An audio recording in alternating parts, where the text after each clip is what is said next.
ngene nduk.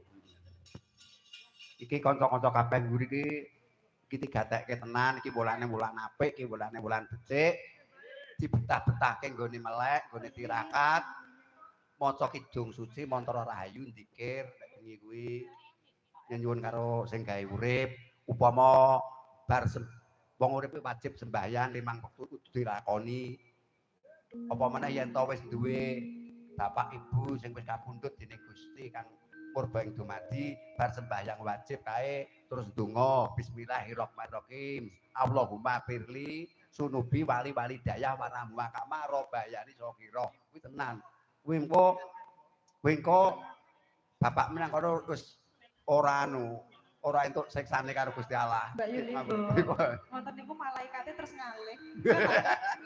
Leru. Kula kuwi tenan.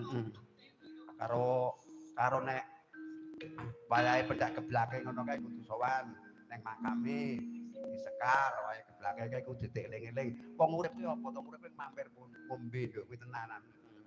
Tang dieling-eling.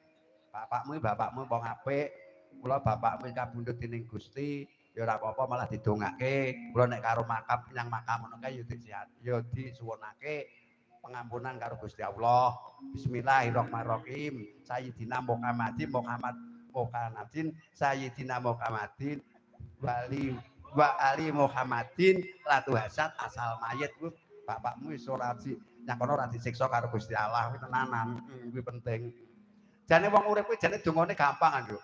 Apa-apa kuwi nek upamane padu karo bojo ojo kuwi upamane blak-balik padu nesu kuwi nek diuneni akeh-akeh malah mbrok-mbrok teko ndi-ndi.